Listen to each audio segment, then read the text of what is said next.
शुभ मंगल सावधान part two. मौसी के समझाने पर नव्या एक बार रुक जाती है, लेकिन बच्ची की वजह से कौशल और नव्या के रिश्ते में काफी दरार आ गई थी। नव्या की सास यानी कि कौशल की माँ भी बात बात पर नव्या को ताने सुना देती थी। कुछ दिनों के बाद मौसी जी अपने घर वापस चली गई और फिर एक दिन शाम के वक्त, कौशल बेटा, अब तो 3 साल हो गए तुम्हारी शादी को। बच्चा होने की तो कोई उम्मीद नजर नहीं आती।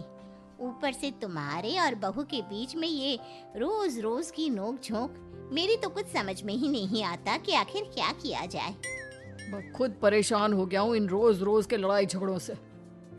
कौशल, मैं आपसे बार बार कह चुकी हूँ कि इसमें मेरी कोई गलती नहीं है, और अब तो हम डॉक्टर से भी चेकअप करवा चुके हैं। तुम्हारे और मेरे दोनों में से किसी के अंदर कोई भी कमी नहीं। शायद भगवान की यही मर्जी है। हाँ, अब तो यही कह सकते हैं कि भगवान की मर्जी है। भगवान भी तो कई बार गलत जोड़े बनाकर भेज देता है ना। मेरे ही बेटे की जिंदगी खराब होनी थी। मम्मी, आप फिर से मुझे दोष देने की कोशिश कर रही हैं। मैं आपको पहले भी कई बार कह चुकी हूँ कि इसमें मेरी कोई गलती नहीं है। तो क्या करूं? मेरा तो दादी बनने का सपना अधूरा ही रह गया ना। सोचा करती थी मेरे कौशल के 2-3 बच्चे होंगे, सबको खिलाऊंगी, मेरा आंगन नन्हे नन्हे बच्चों की किलकारी से गूंजेगा। लेकिन मेरा आंगन तो सूना का सूना ही रह गया। इसी तरह 2-3 साल और बीत गए। कौशल के चचेरे भाई आनंद के घर पर एक बेटे का जन्म हुआ और कौशल के चाचा ने ये बात बताने के लिए कौशल के घर फोन किया। अरे कौशल बेटा, खुशखबरी तुम्हें सुनानी थी। आनंद के जुड़वा बेटे हुए हैं। अब देखो, आनंद की शादी तुम्हारी शादी के 2 साल बाद हुई थी, लेकिन एक साथ दो बच्चे हमारे घर आ गए। हम तो बहुत खुश हैं बेटा। बहुत बहुत बधाई हो चाचा जी। आनंद को भी मेरी तरफ से बधाई देना। मैं उसके बारे में सुनकर बहुत खुश हूँ। अच्छा बेटा, ये तो बताओ तुम कब खुशखबरी सुना रहे हो? भाई 3-4 साल से ज्यादा हो गया है तुम्हारी शादी को। तुम्हारी तो लव मैरिज है ना। अब तक तो 2-4 बच्चे हो जाने चाहिए थे। क्या इरादा है? बहू की नौकरी लग गई है क्या? नहीं चाचा जी, उसकी कोई नौकरी नहीं लगी है, वो घर में ही रहती है। अरे तो फिर बच्चा पैदा करने में इतने साल क्यों लगा दिए? तुम्हारी मम्मी तो कह रही थी कि हमारा कौशल जल्द ही खुशखबरी सुना देगा। ऐसी तो कोई बात नहीं है चाचा जी, बस जल्दी आपको खुशखबरी सुनने को मिलेगी। कहीं कुछ छुपा तो नहीं रहे हो बेटा? तुम्हारी बातों से ऐसा लग रहा है कि कुछ गड़बड़ है। अब नहीं नहीं चाचा जी, ऐसी कोई बात नहीं है। हाँ, आपको बधाई हो। हाँ, आप दादा बन गए ना। कौशल फोन तो रख देता है, लेकिन उसका मूड एकदम से खराब हो जाता है और उसका गुस्सा बहुत बढ़ जाता है।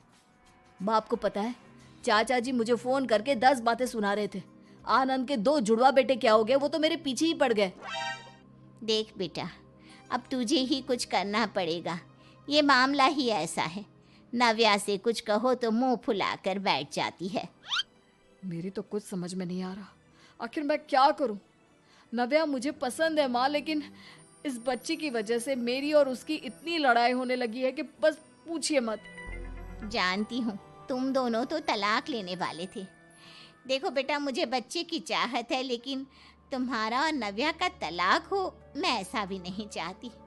मैं गुस्से में बहुत कुछ कह चुकी हूँ, लेकिन सच कहूँ तो मुझे भी बुरा लगता है।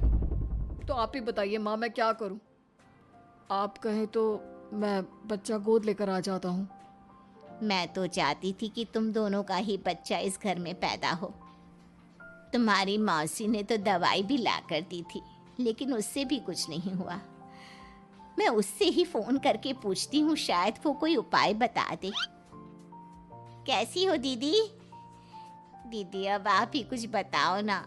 कौशल और नव्या का बच्चा अभी तक इस दुनिया में नहीं आया। आपने तो दवाई भी बताई थी। देखो, एक आश्रम है, तुम कौशल और नव्या को 4-5 दिन के लिए वहां पर भेज दो। आश्रम का मतलब ऐसा है कि वहां पर कोई भी पति पत्नी जाकर रुक सकते हैं और आराम से शांति से रह सकते हैं। उसके बाद देखना सब कुछ ठीक हो जाएगा। लेकिन उन दोनों के बीच तो आजकल बहुत झगड़े होते हैं दीदी। वो भला वहां पर रुकने को क्यों जाएंगे? देखो, जब वो घर से निकले ना तो तुम उन्हें ये बात समझा देना कि वहां जाकर उनको झगड़ा नहीं करना है, पहले की तरह प्यार से रहना है।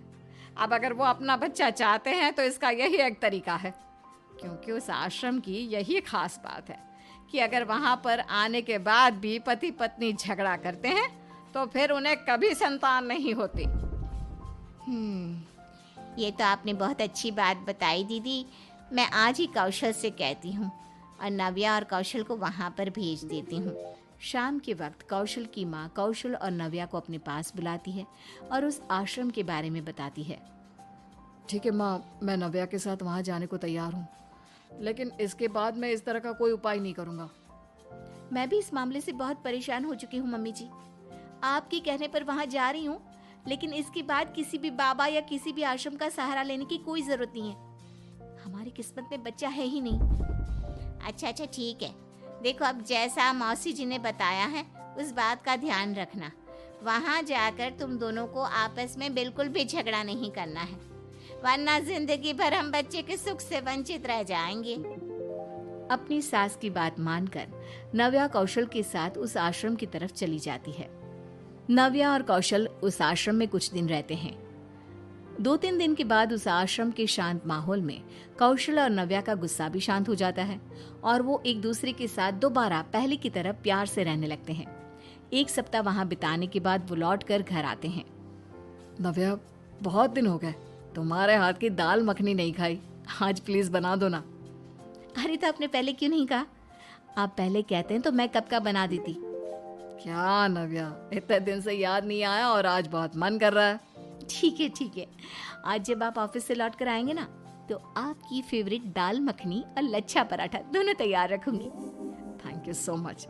अब ऑफिस के लिए निकलता हूँ, तुम अपना ख्याल रखना। कौशल के जाने के बाद माँ मन ही मन सोचती है, बच्चे का तो पता नहीं, लेकिन जब से ये दोनों आश्रम से लौट कर आए हैं खुश नजर आते हैं। भगवान सब कुछ ठीक करना। मैंने भी अपनी बहू को पता नहीं क्या क्या सुना दिया था, उस बात के लिए मुझे माफ कर देना प्रभु। अब फिर से कौशल और नव्या एक दूसरे के साथ प्यार से रहने लगे और ये देखकर कौशल की माँ भी अब नव्या को प्यार करने लगी थी। वो उसे डांटती भी नहीं थी और बच्चे के लिए ताना भी नहीं देती थी। 1 महीने के बाद एक दिन अचानक सुबह के वक्त, कौशल, मुझे बहुत जोर से चक्कर आ रहा है, बहुत कमजोरी महसूस हो रही है। क्या बात है नव्या, लगता है तुमने रात को ठीक से खाना नहीं खाया। पता नहीं कौशल, लेकिन मैं बिस्तर से उठ भी नहीं पा रही हूँ। आप प्लीज डॉक्टर को बुला दीजिए। एक काम कर बेटा, अपने पड़ोस में जो लेडी डॉक्टर रहती है ना उसे बुला ला। अपनी जान पहचान वाली है, तेरे बुलाने से घर आ जाएगी। ठीक है माँ, मैं अभी बुला कर लाता हूँ। थोड़ी देर के बाद कौशल के पड़ोस में रहने वाली लेडी डॉक्टर कौशल के घर आती है। देखिए जी, बहू को क्या हो गया, कमजोरी लग रही है और चक्कर भी आ रहे हैं। एक मिनट, मुझे जरा चेक करने दीजिए। सब ठीक तो है ना डॉक्टर साहब? नव्या की तबीयत? ठीक नहीं, सब कुछ बहुत अच्छा है। आप पापा बनने वाले हैं और आप दादी। आपकी बीवी नव्या पेट से हैं, माँ बनने वाली है। बधाई हो आपको। ये आप क्या कह रही हैं डॉक्टर मैडम? क्या सच में नव्या माँ बनने वाली है? और नहीं तो क्या मैं आपसे झूठ बोलूंगी? अब जल्दी से मेरे घर मिठाई भिजवा दीजिएगा, मैं जा रही हूँ, मुझे हॉस्पिटल जाना है। लेकिन आपकी मिठाई का इंतजार रहेगा। डॉक्टर के जाने के बाद मुझे तो इस बात पर विश्वास ही नहीं हो रहा कि सब कुछ ठीक हो गया है। हाँ माँ, मेरा और नव्या का बरसों का सपना पूरा होने वाला है। हमारा बच्चा इस दुनिया में आने वाला है। ठीक उसी वक्त मौसी जी कौशल के घर आती है। अरे मौसी, आप ना बहुत सही टाइम पर आई हैं। अब आप यहाँ रहकर खूब सारी मिठाई खाइए। जान दिया, आप नव्या माँ बनने वाली है। मैं तो अच्छी तरह जानती थी बेटा, इसीलिए तो तुम्हें आश्रम भेजा था। मौसी, उस आश्रम में सच में कोई मैजिक है क्या? आश्रम में कोई मैजिक नहीं। वो आश्रम तो ऐसा ही है जैसे दूसरे आश्रम होते हैं। लेकिन तेरे और कौशल के बीच परेशानी क्या थी मालूम है? कौशल बहुत तनाव में आ गया था इस बात को लेकर कि वो बाप नहीं बन रहा, और ऐसा ही कुछ तेरे साथ भी हो रहा था।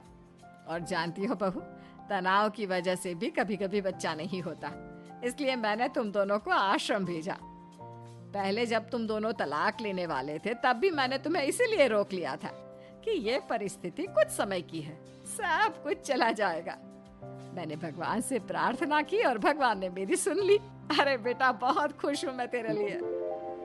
थैंक यू मौसी जी, आपकी समझदारी की वजह से आज हमें एक सबक सीखने को मिला और साथ में हमारे आने वाले बच्चे की खुशखबरी भी मिली।